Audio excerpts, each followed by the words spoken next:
Hi, I'm Kelson, and welcome to Aaron and Kelson DIY.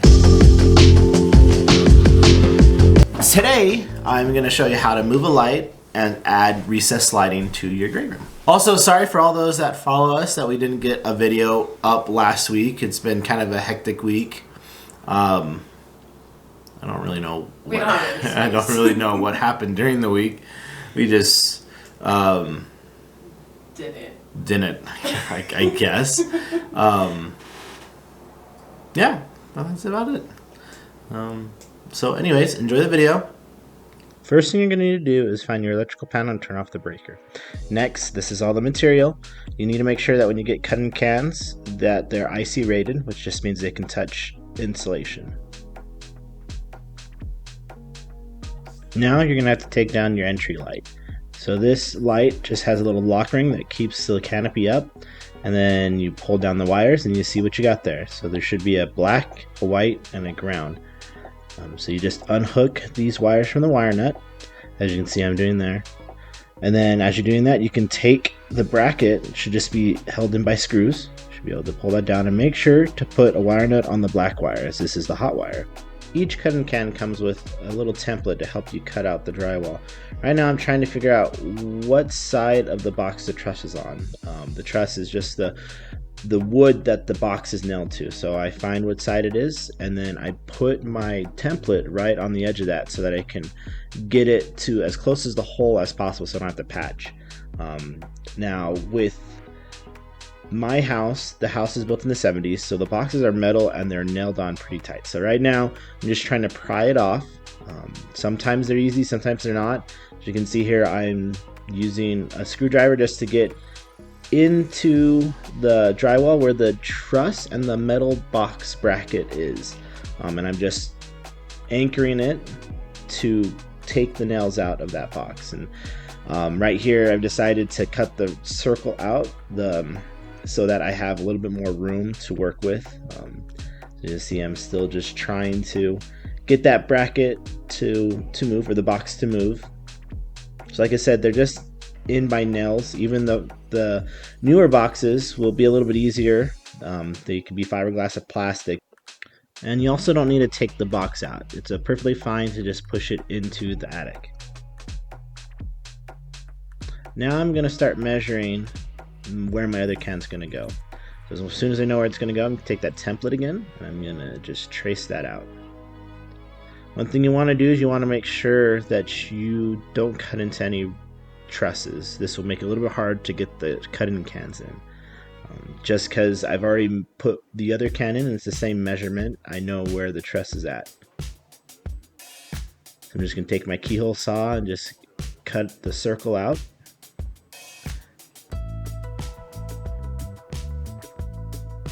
Okay, once I get this cut out, you're going to see that I'm going to start trying to push the insulation up into the attic. This way it doesn't fall out. I want to keep as much as I can into the attic. One, to help the insulation, and two, to not have to clean up so much. So now I'm going to just get a fish stick and some wire, get it taped on, and then I'm going to push it down to the other hole. And the other hole's kind of big, so I can get my whole arm in there to get the other wire.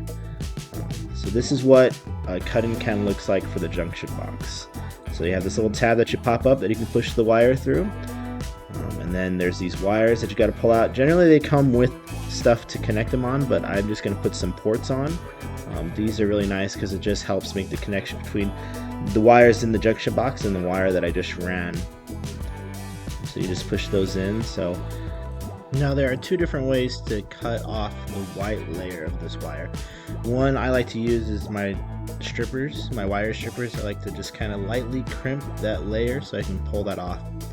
Another way you can do it is you can take a razor knife and just score it on each side, and that will also allow you to take it off. And then there should be paper insulating it as well. You got to take that off, and then you could strip the end so that you can make a connection in the junction box. And you just push it in the junction box, and then you connect it to that port that we were just talking about. Now, as you can see here, I'm getting the can into the attic. And once again, like I was saying, that the truss is on that side. As you can see, I'm shaving a little bit of the drywall. It's just not quite fitting in there. The truss is kind of pushing it out a little bit. So I'm just taking my keyhole saw and just cutting a little bit of away so I can get that can up there. I don't want to take too much off at one time just because I don't want to have to patch.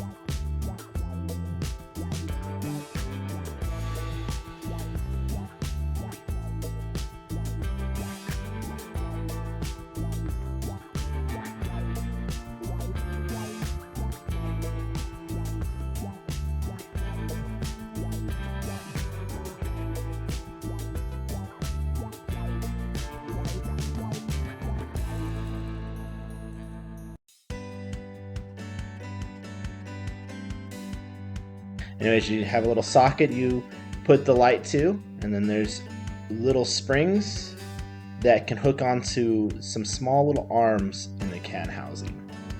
And I'll show you that in this can as well. As you see, there's two wires in this can. One from the other can and one to go to the switch.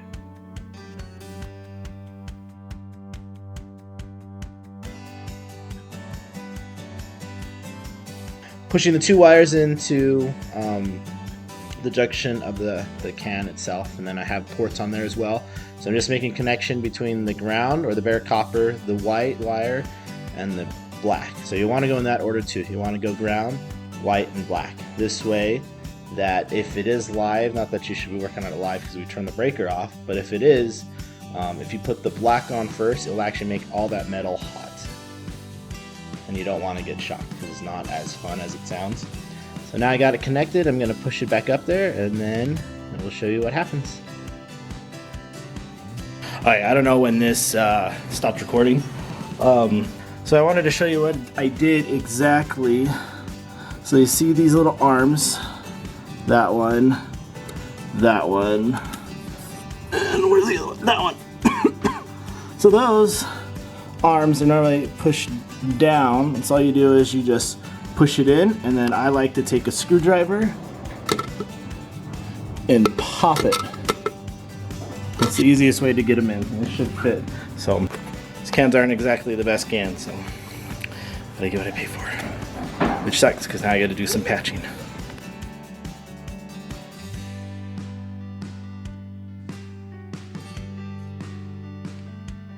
Now this is a 3/0 cut-in box.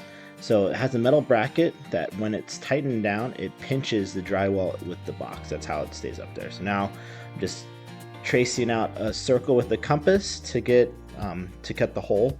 Now this 3/0 cut-in box is actually measured at a 3 inch and 5/8 hole. So you could get just a 3 and 5/8 hole saw. I don't have one of those. It definitely makes it easier if you do, but this works just fine to be able to get that circle cut out. So now I'm just using my keyhole saw to cut that circle out. Now I'm unrolling the wire. This is what I did with the cans with the white wire, which is a 14-2, but this one needs to be a 12-2 just because of the circuit it's on. So I just unroll it out, and then I tape it onto the fish stick. And then I know kind of the general direction of where I'm going to make the junction boxes. I'll explain what a junction box is later in the video, but right now I'm just pushing all the wire in so that I have it up there when I go up in the attic, which unfortunately I don't have a video of because the videos I had weren't very good. Granted, it's not very much room in my attic, so sorry for not being able to show you that video. So, but anyways, right now I'm loosening up the bracket, and then I'm gonna squeeze it to push it up into the drywall, into the attic. That way it goes on the other side of the drywall. So now I'm just tightening down. And there's little arms on that cut-in box that kind of push on the drywall. So as you tighten down the bracket, it just pinches the drywall with the box. You get that in there, and then I do the same thing. I cut the Romex off, get the little papers off, and then I strip the end.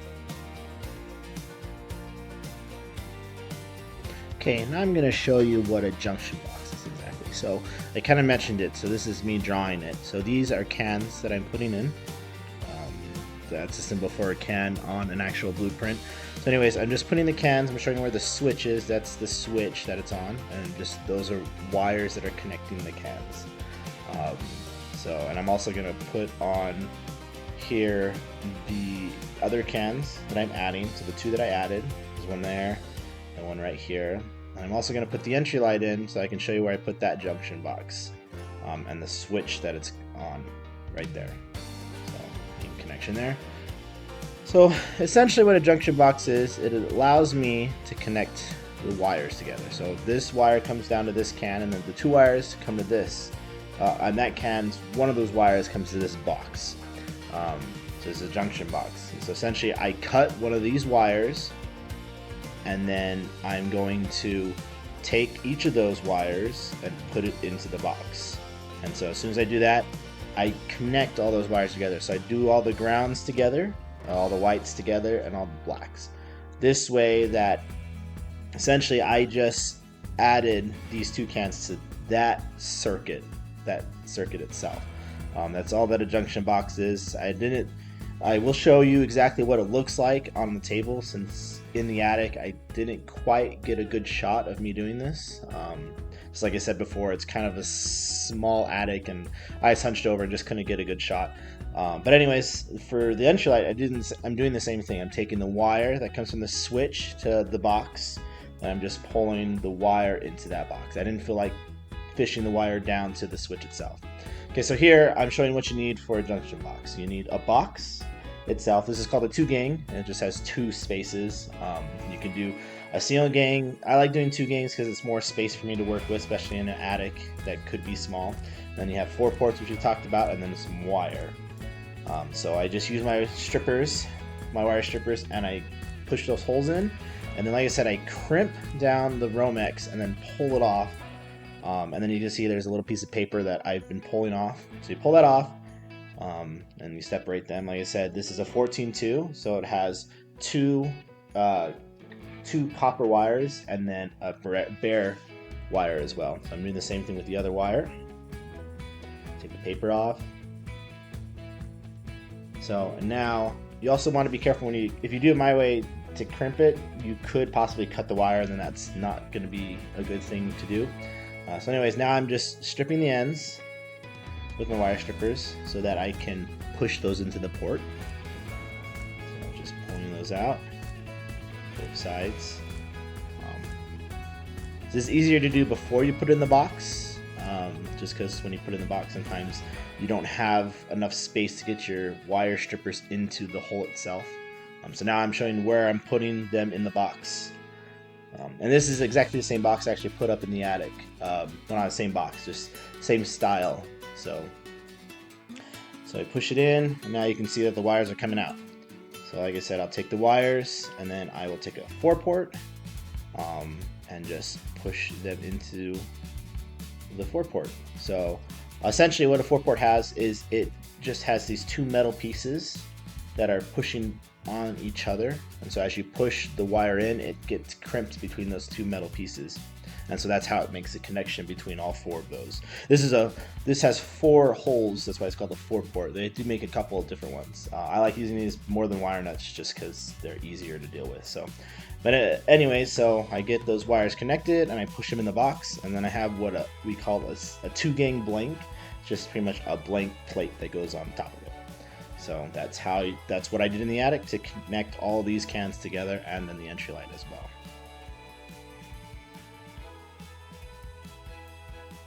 Okay, so now I'm getting ready to put the entry light together. So we bought these from Lowe's. It has an actual canopy and then just the end fixture of the entry light. So now I'm actually building the light itself. So I take the bracket out. This is what goes on the box to get that light up in there. Up in the box. So now I'm using this set screw to set that fixture on there, and then I know what measurement I need to go. So I'm measuring it out, and then I'm actually pulling the wire through the hole. You got to loosen it up a little bit, and it has this little thing that comes down. They're all a little different. It depends on what kind of entry light you get. There's different ones. This one was nice. It has just like a little lock ring that I can pull it through. Sometimes the wires don't want to move. Sometimes you have to have a whole bunch of wire there in order for it to go up into the box. But this one was nice. I was able to cut it. And the same thing, just use my strippers to pull that outer layer off. And so now getting ready to put it in, I did the white first on this one. I know I said do ground, neutral, and then black. But Once again, I knew that the circuit was off, so I was just going off of what I normally do. Sometimes I do the neutral first and then the ground or the black. But just use wire nuts to push them in, to connect them. And I'm putting those wires in. I'm going to take the bracket, and I'm going to use the bracket to kind of keep the wires from the box in the box itself.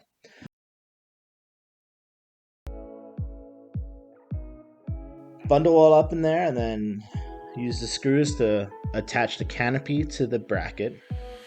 And once you're done with that, you are all done. And here are our finished results.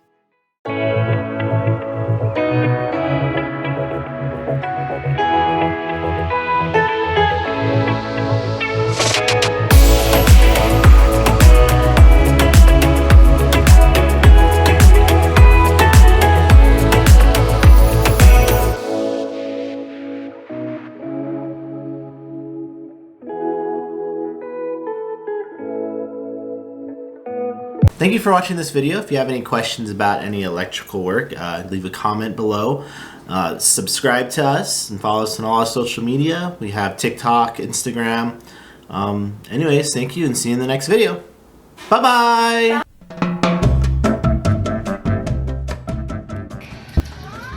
Mom! Whoa! Are you wearing Daddy's headlamp? Are you gonna help Daddy? Uh-oh. Oh, glasses. Do you want to clean your glasses before we... Well, I feel like the ring light makes it glary. Well, Glary. it'll be less glary if they're clean. I swear I'm only going to have bloopers when you're in the video. Is there anything specific you want me to say in the outro? Anything you want me to... Just be a cliche YouTuber and say things like follow us. Don't forget to subscribe and follow us on other social media and stuff. Right.